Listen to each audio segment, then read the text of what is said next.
Emily Carter was the teacher every parent trusted, the woman who brought books to life in the classroom until investigators uncovered a secret pregnancy that tied her to a scandal no one in Willow Creek could have imagined. Willow Creek was the kind of place where people rarely locked their doors at night. Tucked between rolling hills and quiet farmland, the town was more famous for its county fair than for any crime. The school sat at the center of everything, a brick building that had served generations of students. It was here that Emily Carter had built her reputation. She had been teaching for nearly a decade, shaping the lives of her students with her lessons on poetry, literature, and the art of storytelling. Parents admired her energy, the way she stayed after class to help struggling students, and how she encouraged shy children to find their voices. On the surface, Emily was the image of what a teacher should be: compassionate, intelligent, and fully devoted to her work. Her life outside the classroom looked equally steady. She lived in a modest home near the edge of town, drove an old sedan, and often brought baked goods to school events. At church picnics and local gatherings, she smiled easily and seemed to fit perfectly into the small-town rhythm. Neighbors would often wave as she watered her garden, never suspecting anything unusual about her. In a community where secrets were hard to keep, Emily gave the impression of someone who had none. But beneath the calm exterior, faint cracks began to form. Some parents noticed their children talking about Emily more than usual, bringing up her name in casual conversations in ways that raised quiet concerns. A few students were said to have grown unusually close to her, staying after class for long stretches of time. At first, nothing seemed out of the ordinary. Dedicated teachers often went the extra mile. Yet there was something about the consistency of these encounters, the secrecy that seemed to surround them, that made a handful of people uneasy. The whispers started small, passing between parents during basketball games and parent-teacher meetings. A mother mentioned that her son seemed to know too much about Emily's personal life, as if he had been given details students should never have known. Another parent quietly noted that her daughter had received messages from Emily on social media late at night. Nothing could be proven, but the unease grew, spreading like a shadow across the town. For most residents, however, such rumors were easy to dismiss. Emily had earned trust over years of service, and few were ready to believe she could be anything other than the devoted teacher they thought they knew. Behind closed doors, however, local authorities were beginning to take notice. An anonymous call had been made to the sheriff's office, describing inappropriate behavior that could no longer be ignored. The tip was vague but troubling, pointing to a relationship between Emily and a student. Detectives were hesitant, knowing how explosive such accusations could be in a town so tightly knit. Still, the call set off the first quiet steps of an investigation, one that would soon grow into a storm powerful enough to tear through Willow Creek's sense of safety. Life in the town continued as usual, at least on the surface. Children played in the park, families filled the diner on weekends, and the church bells rang every Sunday morning. Yet beneath this ordinary rhythm, suspicion was quietly gathering momentum. Emily Carter, the teacher who had once been the pride of Willow Creek, was becoming the center of a secret that threatened to upend everything the community believed about trust, authority, and the safety of its own children. Detectives began their work carefully, aware of how quickly rumors could destroy reputations in a town as small as Willow Creek. They requested school records, checked computer logs, and quietly interviewed a handful of students. At first, nothing pointed directly to misconduct, but then they found something they couldn't ignore. A trail of late-night text messages surfaced, exchanged between Emily and one of her teenage students. The language was far from professional.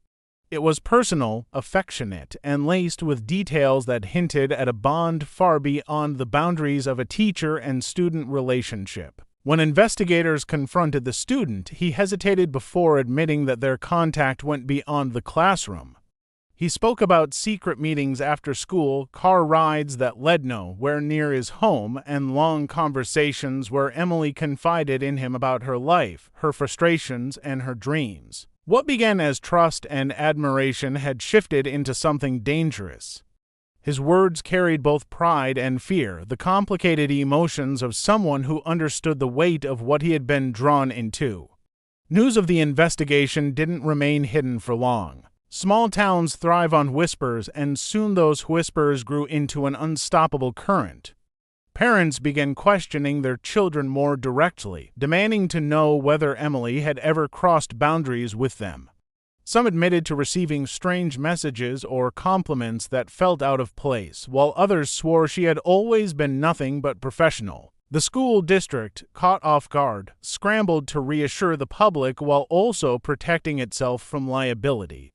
Officials placed Emily on administrative leave while the investigation continued, though that move did little to calm the outrage that had begun to grow.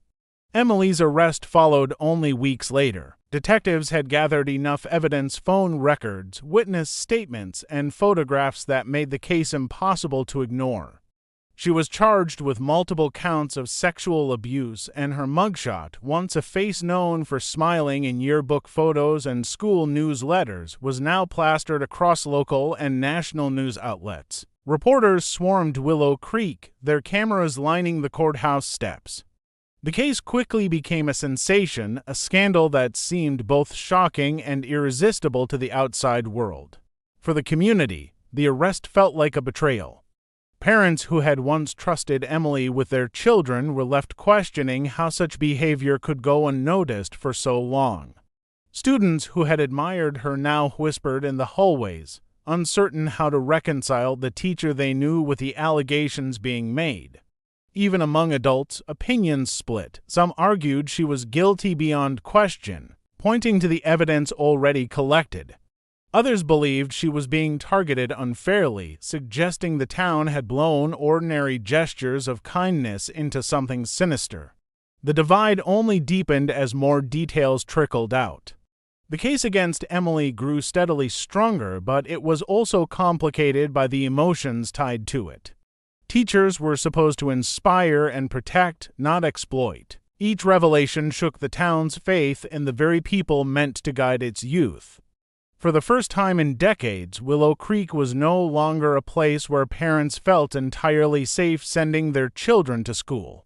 The walls of the brick building that once symbolized stability now seemed to conceal dark secrets, and every parent wondered what else might be hidden inside. The community that had prided itself on unity was unraveling, pulled apart by doubt, anger, and a fear that the truth was only beginning to surface. The courtroom was packed when Emily appeared for her preliminary hearing. Reporters filled the benches, their cameras ready to capture every moment, while townspeople crowded outside, waiting for a glimpse of the teacher they once admired. She walked in wearing a plain suit, her face pale and drawn, but it was her sudden collapse that shifted the entire course of the case. The judge ordered a brief recess as paramedics rushed to her side. Hours later, the news broke. Emily was pregnant. The revelation spread faster than the original charges. Headlines shouted the news across the country, and commentators on television debated what it meant for the case. If the father was a student, the charges would grow even more severe. If it was someone else, who could it be, and why had she hidden the pregnancy for so long? The unanswered questions turned an already disturbing case into a mystery that captivated both the public and the media. Inside Willow Creek, the discovery left the community stunned. Parents who had once worried about their children's safety now feared that the scandal might reach even deeper than they imagined.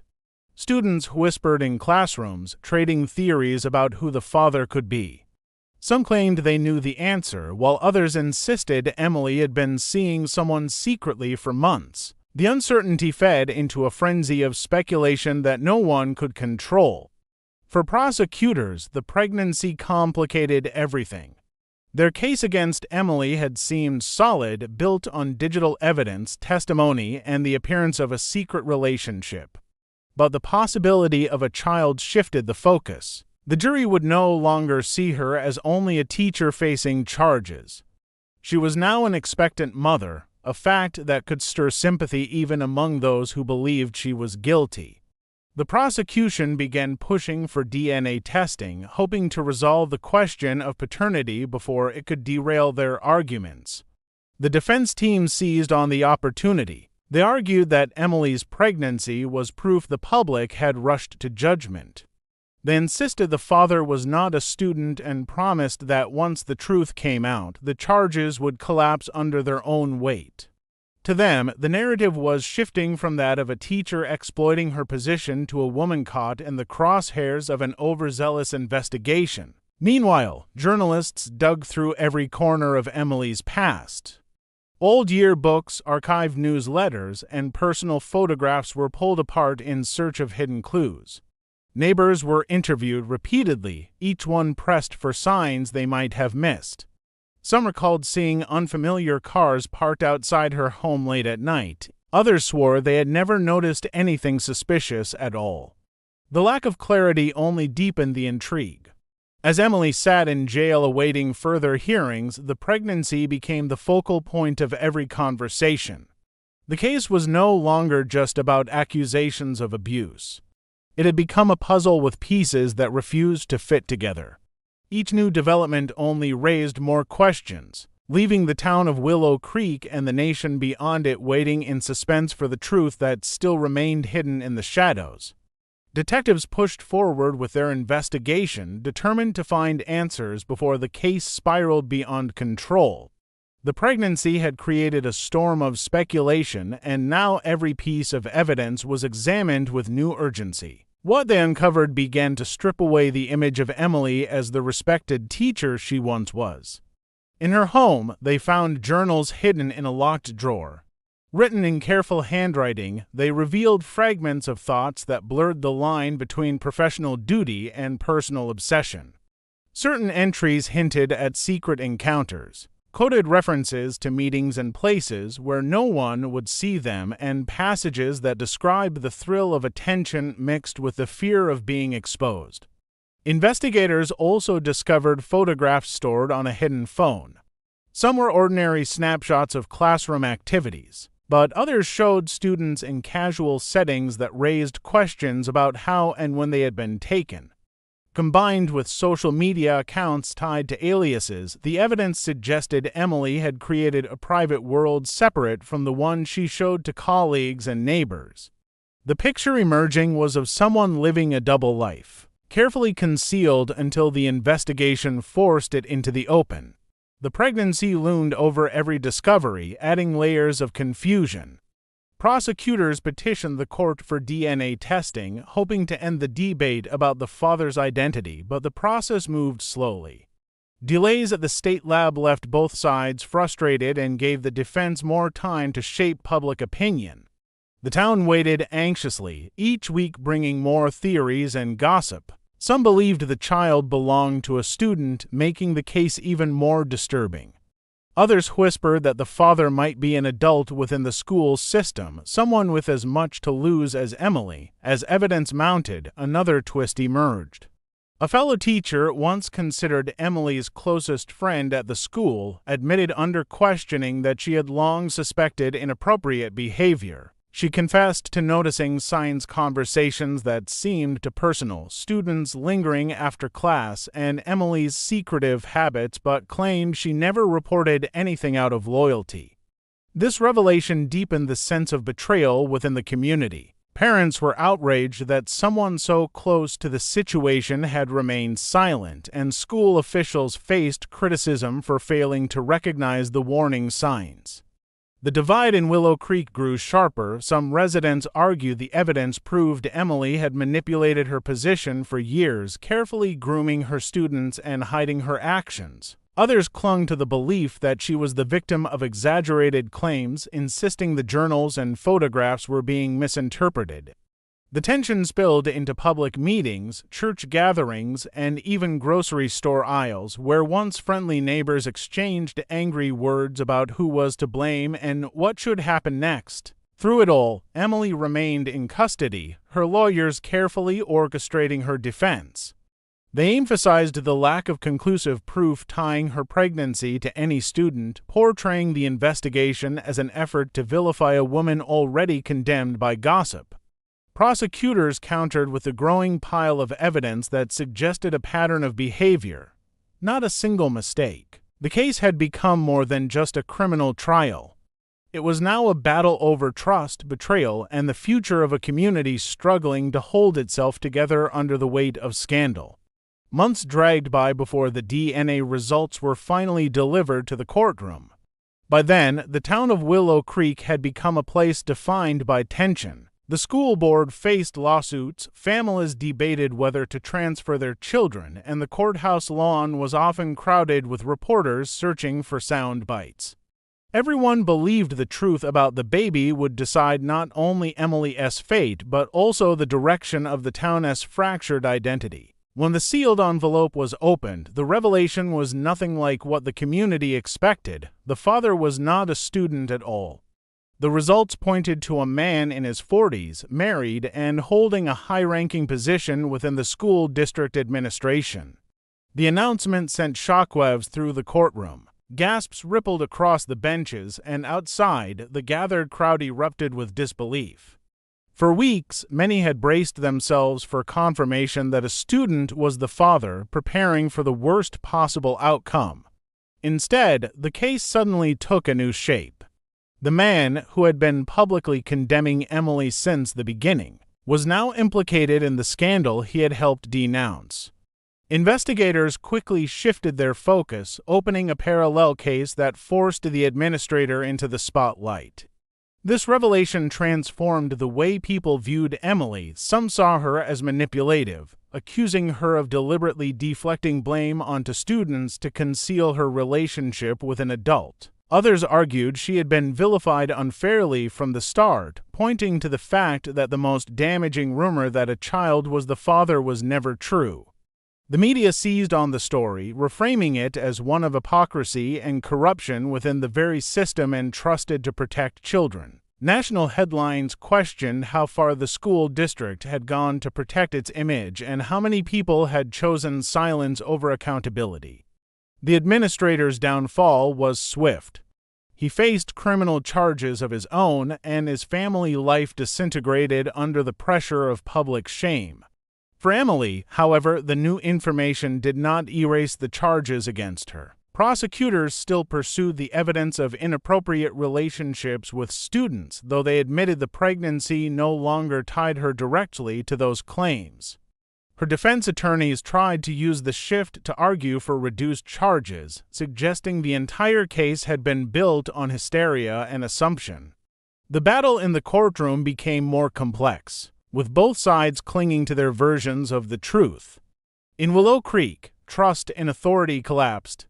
Parents who had once believed in the school system now demanded resignations, audits, and reforms. Teachers walked into classrooms under the weight of suspicion, aware that every action might be misinterpreted. The school, once the heart of the town, now symbolized secrecy and betrayal. Long-standing friendships ended as neighbors took opposing stances, each convinced the other was ignoring the most important truth. By the time the trials ended, the community no longer resembled the peaceful town it had been before Emily Carter's arrest.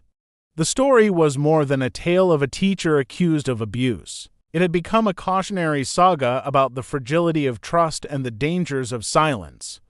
Willow Creek would carry the scars for years, a reminder that beneath even the calmest surface, secrets could lie waiting to erupt and change everything forever.